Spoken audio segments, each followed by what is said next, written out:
This week on International Roundups, we begin from the East Africa community country of Uganda.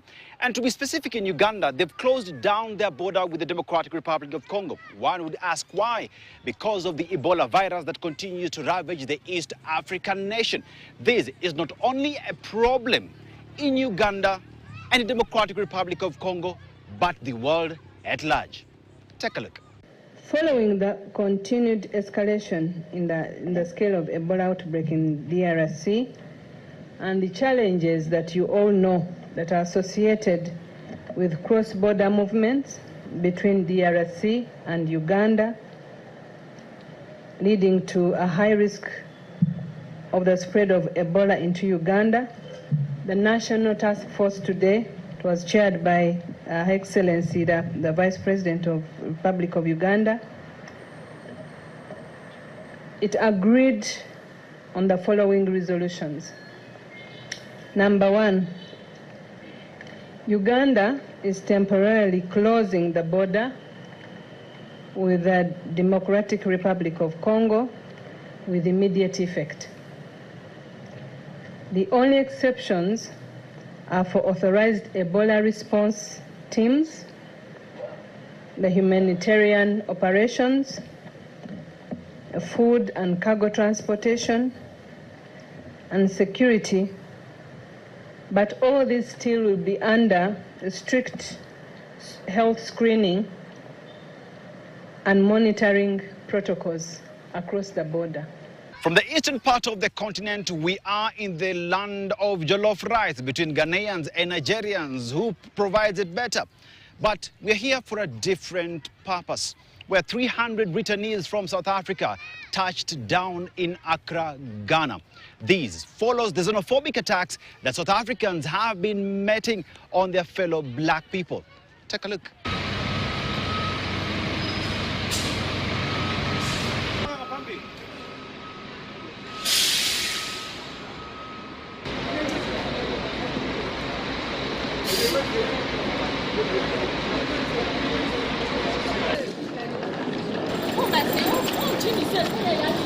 We have close to about 326 people that are currently there. Unfortunately, we're going to only be able to take 300 seats at this point. We are aware that the same aircraft company has been hired again for another batch that means in a couple of days, for less than a week. So what we'll do is that the first batch will go, we'll bring another batch, and then we continue until any Ghanaian in this country that wants to go is fully refugee.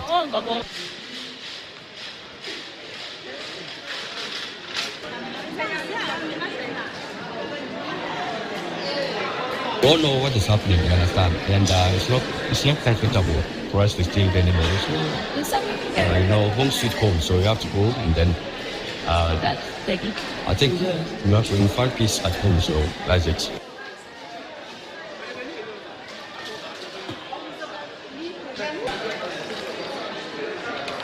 For us to work with the government of South Africa to get this far, this should indicate to us that there's no diplomatic love, because we couldn't have done this on our own. We did it with the direct involvement of the South African government, with the direct involvement of state institutions in South Africa, border management, Department of Home Affairs, security services. These were processes that were all done by the institutions in South Africa. If there was a diplomatic row, I don't think we would have gotten a straight. It's not diplomatic row.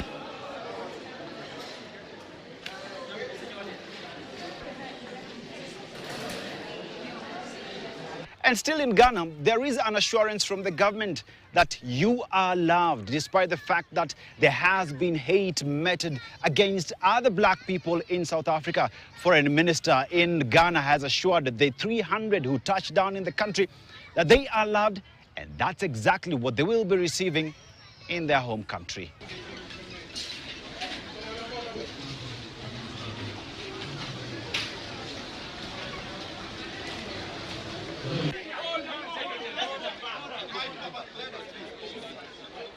Let's go back.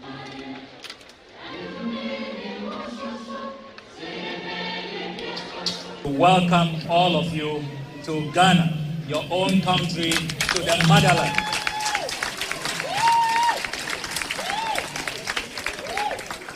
We thank God for safe journey. We thank the Almighty for protecting our lives. And we thank him for giving us a leader in the person of His Excellency John Dramani Mahama, who values the life of Ghanaians. Today, the Mahama administration is demonstrating that wherever Ghanaians are, we will make sure you are protected, your dignity is respected, and we will go to the length of this world to bring you back home safely.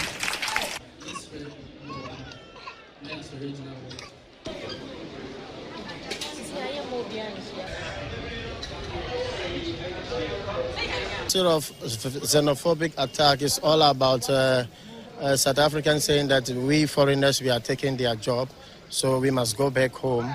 And then some of the experiences was that those times I was doing Uber, they hijacked me and they shot me, and then they shot me many times, but then by the grace of God, I was able to have a sustainable life. And then as I'm speaking to you, I still got a bullet in my spine, which I need to do some sort of operation, but then I'm feeling better by the grace of God. So those are some of the experiences which I went through.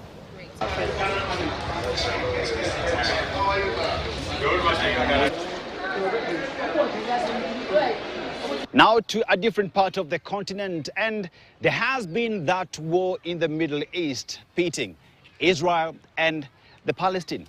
And the UN Secretary General Antonio Guterres called out Israel with regard to the sexual violence meted against the people of Palestine.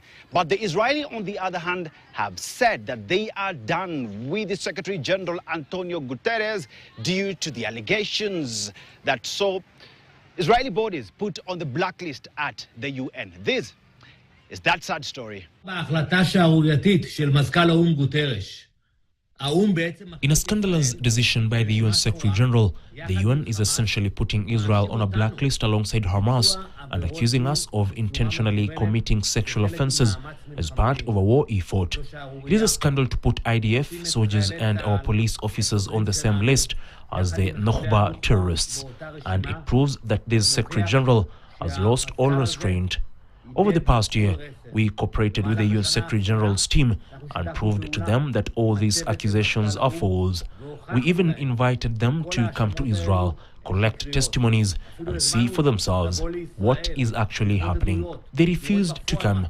We're done with this Secretary General. We will not cooperate with him. In a few months, a new UN Secretary General will be elected, and together with him, we will correct this injustice. Still on the war in the Middle East, and there have been allies and foes in this war. But right now we're looking at allies talking against each other. Let's be specific. The Spanish government has called out Israel for the war that it's meting on the people of Palestine. And what exactly have they said? That those that respect the rule of law do not attack others. This is that story. Take a look. We are very worried for the news that insist that Israel thinks that war is the only possibility and the only way to relate to the other peoples of the Middle East. The order of declaring the south of Lebanon as a zone of war and to tell everyone to leave the area, it's completely unacceptable. It's contrary to the international law. Israel must accept that the other countries has exactly the same right that Israel has to have their own state and to have a state in peace and security. Israel has a right to have its state peacefully and in security, but the Palestinian people, the Lebanese people have exactly the same right. And that's why the voice of Europe must go very high, telling Israel that if they want to relate with us normally, they cannot behave like that. There is another war that has been discussed for a very long time, and that is the war between Russia and Ukraine. And with that, those that called themselves allies have stayed in that war for a very long time, especially the 27 bloc that is the European Union. And in this, the European Union is pretty much telling the US, you're not with us. Why? Because the United States moved out when President Putin put out a warning asking everybody else to evacuate. First, we have our guests from India and Saudi Arabia, and of course we are discussing the situation in the Middle East. We were expecting signatures on the agreement. So far we don't have that, but right now, Strait of Hormuz is in a strange state between war and peace. And it is really in everybody's interest that the freedom of navigation is respected in the Strait of Hormuz, because everybody's paying a very high price for this. Of course, we are discussing also other aspects of the Middle East situation and how does it impact us and how we can cooperate together on these issues. Then we will discuss also our core interests regarding Russia. In the peace negotiations, it's not much happening right now, and we also see on the battlefield that Russia is on a back foot there. So that's why it's really the place to discuss with the foreign ministers, the core interests, the core requests that we also have for Russia, because once we we go to the table, then it should be also very clear what we are doing there, what is the substance that we want to discuss. When you hear the Strait of Hormuz, what comes to your brain? Iran. But this time round, US President Donald Trump has told the Omani Republic that nobody can control the Strait of Hormuz and that everyone has to play according to the book. Anyone who tries to go against that will be blown up. This is the story. It's international waters.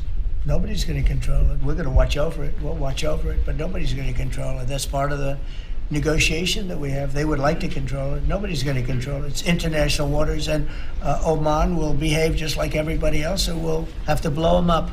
They understand that. They'll be fine. Mr. President, thank you. How much economic pressure do you feel to get the Strait of Hormuz open? Well, you have to understand, the United States has so much oil that we are an exporter of oil. So we have plenty of oil. We're very lucky. We're blessed with the greatest piece of land in the world from that standpoint, and we have more than anybody else. And now when you add Venezuela to it, we have, I think, 64% of the world's oil. Now, Ebola continues to cause a havoc in the East African country of the Democratic Republic of Congo and now Uganda. But we have Americans who've contracted that disease. But guess what? Their president has said that Americans should not and will never allow Ebola to enter their country. As a result, they have had conversations with Kenya and struck a deal that would see these patients come to Kenya to have them treated and well taken care of. Kenyans have said, we're not having that. This is a story. Our number one obligation, we're involved in foreign policy, but even our foreign policy, the number one priority of our foreign policy is to protect the American people. We cannot and will not allow any cases of Ebola to enter the United States.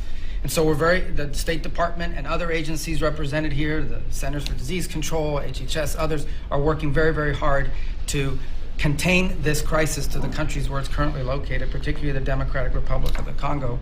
And so we've surged assistance to make sure that is being contained there. And obviously, multiple agencies involved here are also very involved in tracking people just to make sure that nobody comes into this country that has Ebola and creates a problem for us.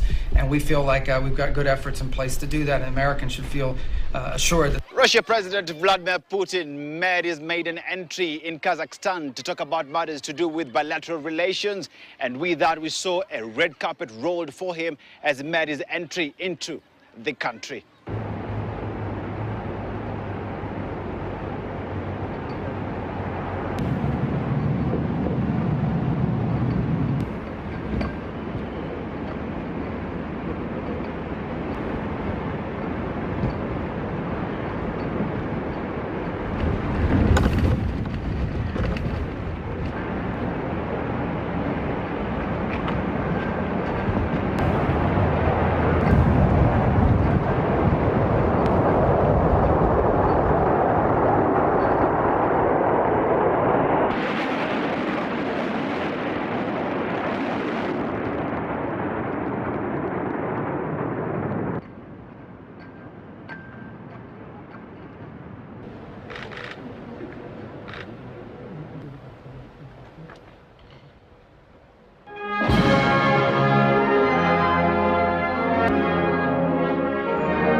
As Putin entered the country of Kazakhstan, what exactly happened? The two leaders from both countries shook hands with what many would say is agreeing. Why agreeing when two gentlemen are happy? Is it to show power and might? This is for you to judge.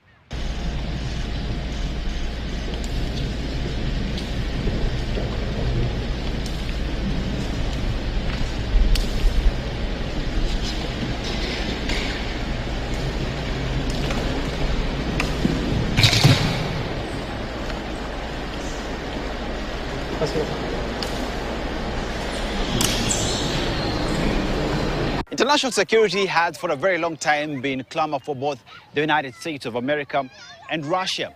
But in this case, Putin has told the International Security Forum in Kazakhstan that they will be able to achieve stable power for the world. One asks the question, is it through diplomacy or is it through guns and bombs? You to decide. Приветствую вас на открытии первого международного форума. Today, as the world faces serious challenges, such representative meetings at the global level and direct professional dialogue are especially important. As before, international terrorism, the risks of the uncontrollable proliferation of nuclear weapons, extremism, drug trafficking and cybercrime pose a serious threat to all states without exception. The modern world is interdependent and interconnected. Therefore, any escalation of tensions in individual regions has an adverse impact on the entire international community. I would stress that we advocate the closest possible cooperation in ensuring both regional and global stability, as well as adherence to the principle of equal and indivisible security. We believe that joint work in such strategically important areas is particularly relevant now amid the formation of a multipolar world order. Russia is actively participating in this process, including within integration associations that operate on the basis of equality and respect for state sovereignty, and which are built with due regard for the national interests and the historical, cultural and civilizational identity of different countries and peoples. Every bilateral talk comes with deals and agreements between different countries. In Kazakhstan, the Kazakhstani president has actually admitted that Russia is the biggest investor into the Kazakhstani economy. What then does this mean in terms of their relations moving forward? Многоуважаемый Владимир Владимирович, уважаемые члены российской делегации, вновь хотел бы от всей души поприветствовать вас в нашей столице с государственным визитом, который имеет... Thanks to our joint efforts, bilateral cooperation continues to develop confidently across all areas, without exception, and may be regarded as a model example of interstate relations. As I have already said, we held highly productive talks in a restricted format. We reaffirmed our mutual commitment to strengthening our multifaceted partnership. There are no so-called contentious issues between our countries. Positive momentum is evident. We continue to develop cooperation tirelessly, enriching it with new ideas and projects. In this regard, I would like to emphasize the great significance of the joint statement being adopted today on the 7 principles of friendship and good neighborly relations between the peoples of Kazakhstan and Russia. This document reflects the spirit of our relations and consolidates our shared commitment to deepening them on a solid and, importantly, long-term basis. I'd also like to note with great satisfaction that, despite the difficult international situation, our cooperation, particularly in the economic sphere, continues to develop successfully, while trade volumes are growing. As for bilateral trade turnover, I'm confident that it will soon surpass the symbolic figure of $30 billion. It is also extremely important that Russia is the largest investor in the Kazakh economy. Bilateral relations usually end up with two things: deals that have been signed. And President Putin and President Tokayev have said that they have signed, they have sealed, and they have delivered. On what exactly? They have signed and delivered among many things, including the economy and security of the region. Talk about working together to achieve the same purpose.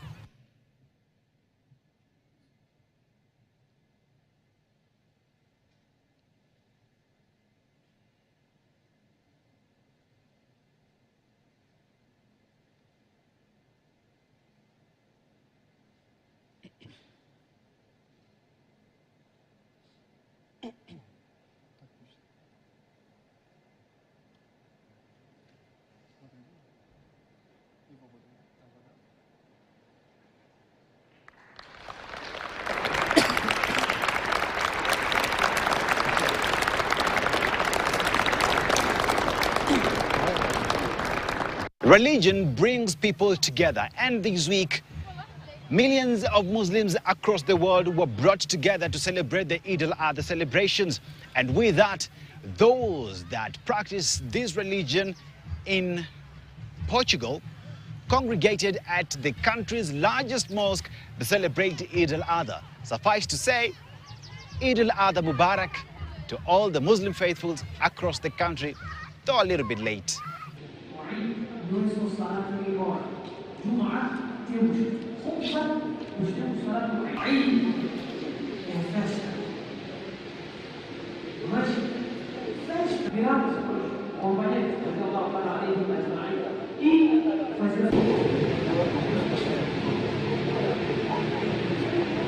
This is the very big holiday for whole Muslim, and it's very important to come here, getting together to pray for Allah, pray for our destroying Muslim country like Gaza, like Palestine, Iran, and Syria, Sudan. We pray for all of country in the biggest holiday. This is the very biggest holiday for whole Muslim. That's why we need to come community together.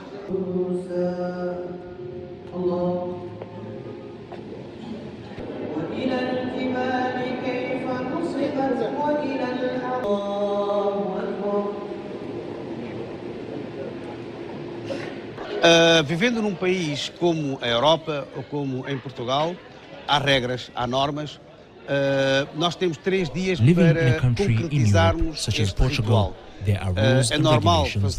We have 3 days to carry out these rituals. It is normal for it to be done in slaughterhouses. It is also common for some Islamic butchers to coordinate with Muslims who wish to take part. So people usually give the names to a butcher shop, for example, and then the butcher has 3 days to carry it out. We do not do it in the streets, nor do we do it secretly.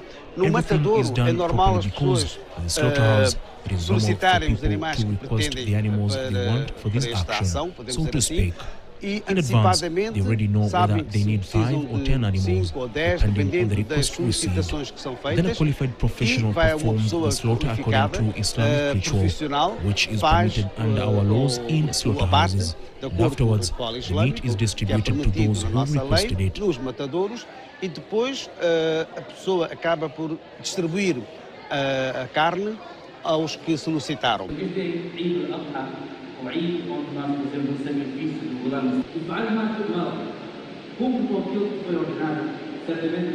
Muslim faithfuls from across the world celebrated Eid al-Adha, which is the celebration of sacrifice.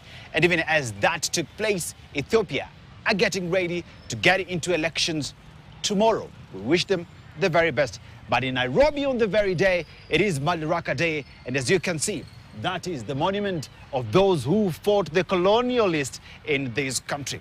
I'm Dennis Aseto, KTN, in partnership with Viori.